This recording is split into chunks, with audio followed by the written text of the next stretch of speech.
The ego is the most deceptive enemy a man will ever face, because it doesn't attack from the outside. It grows from within. It speaks with your voice. It convinces you that it's protecting you, when in reality, it's quietly sabotaging your future. Most men never rise to their potential not because they lack talent, discipline, or opportunity, but because their ego traps them long before life does.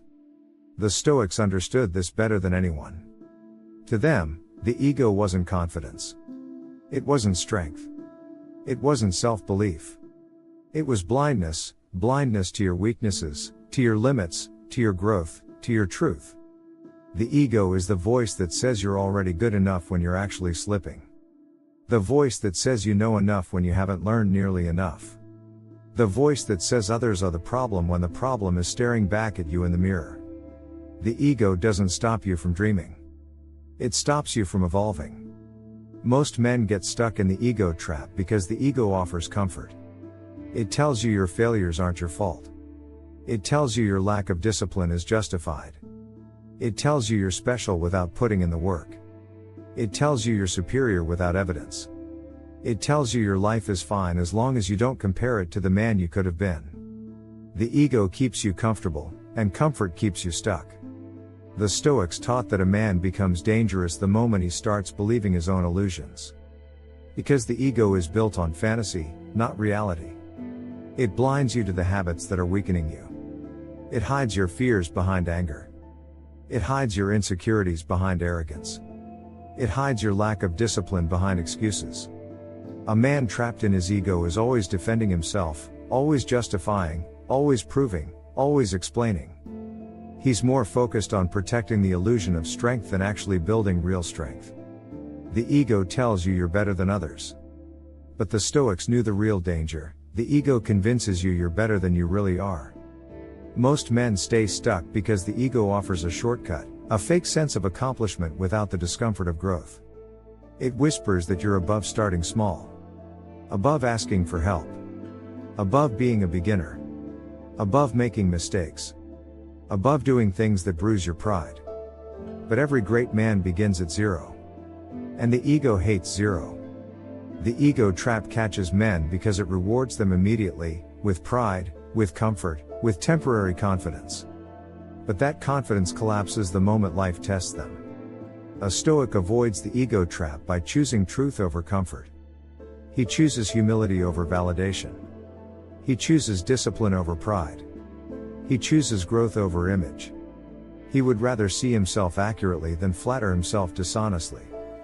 The ego destroys men because it makes them unteachable. You can't correct a man whose ego blocks his ears. You can't help a man who's convinced he already knows. You can't lead a man who resists humility. You can't save a man who refuses to take responsibility.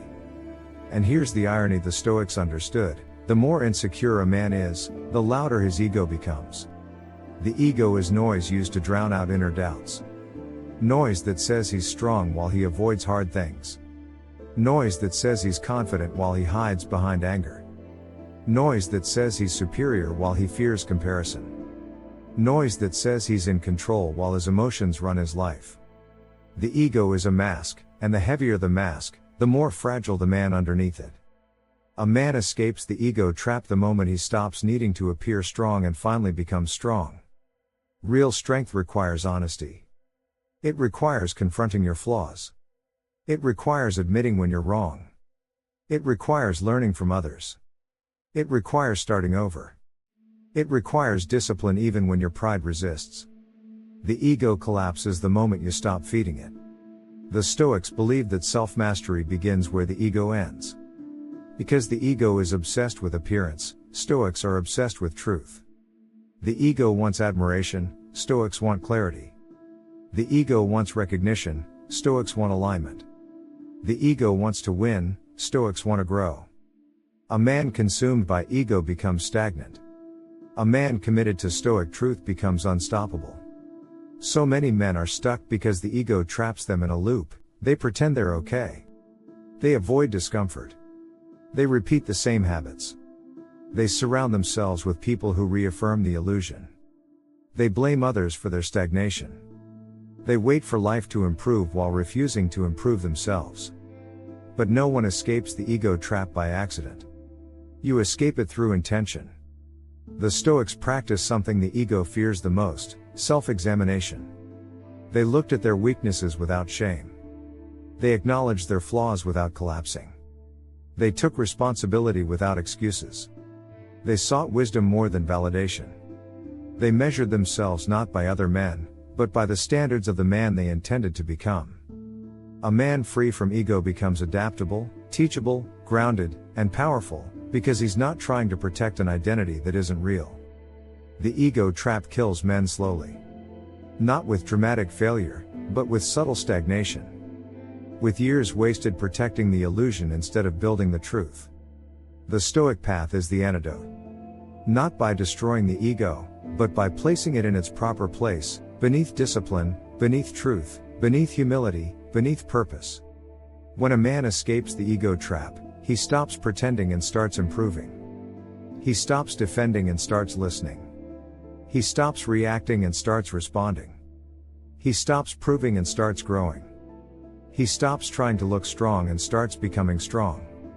And the moment he does, his entire life shifts: relationships, discipline, clarity, peace, confidence, identity. Because the man who conquers his ego becomes the man no one else can conquer.